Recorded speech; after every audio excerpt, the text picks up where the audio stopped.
Hello, ওগো, একা বসে আছিস? তোর শাশুড়ি কোথায়? দেখতে পাচ্ছি না তো। মা মনে হয় ছাগলকে নিয়ে মাঠে ঘাস খাওয়াতে গেছে। বাবা, সত্যি তোর শাশুড়ি পারে বটে। ছি, বউকে একাকে ঘরে রেখে আর মাঠে ঘুরতে গেছে। ছি। না গো কাকিমা, আমার শাশুড়ি ওরকম নয়। আমার শাশুড়ি খুব ভালো আর আমাকে খুব ভালোবাসে। চুপ কর, চুপ কর, আর বলিস নিস ভালোবাসে। আমার ঘরে গিয়ে দেখ, আমার ছেলের বউকে রাজনাড়ি করে রেখেছি।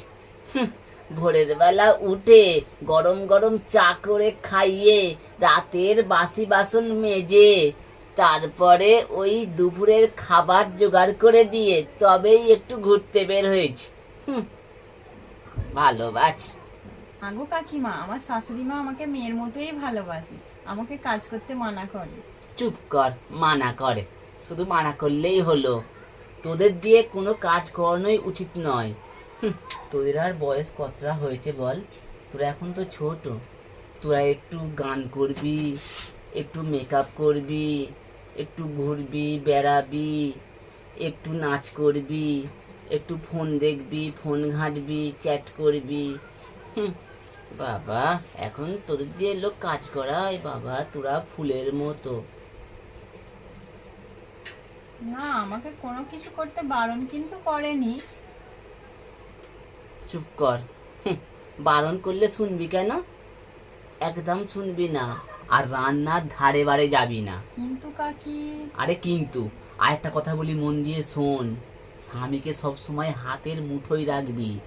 দেখবি, স্বামীকে যদি হাতের মুঠোয় রাখতে পারিস, বুড়ি ঠিক জব্দ হয়ে যাবে। আমার আবার বেশি কথা বলা উচিত নয় বাবা। তোরা আমে দুধে মিশে যাবি, আর আমি শেষে আঁটি পড়ে গড়াগড়ি খাবো। না গো কাকিমা, তুমি ওই রকম বলছো কেন? তুমি আমার ভালো ভাবো বলেই তাই তো বলছো। না বাবা, এখন আবার লোকের ভালো সহ্য হয় না। আমি ভালো ভেবে একটা কথা বলতে যাব, তুই তোর শাশুড়িকে এলে বলবি কোনে? না না, বলবো কেন? তুমি তো আমাকে ভালোবাসো বলেই আমার ভালো ভেবে বলছো। যাই বাবা, বাড়িতে যাই। আমাদেরটা আবার গালে গালে না খাইয়ে দিলে খেতে চায় না। যাই, যেটা ভালো বুঝিস করিস বাবা। যাই।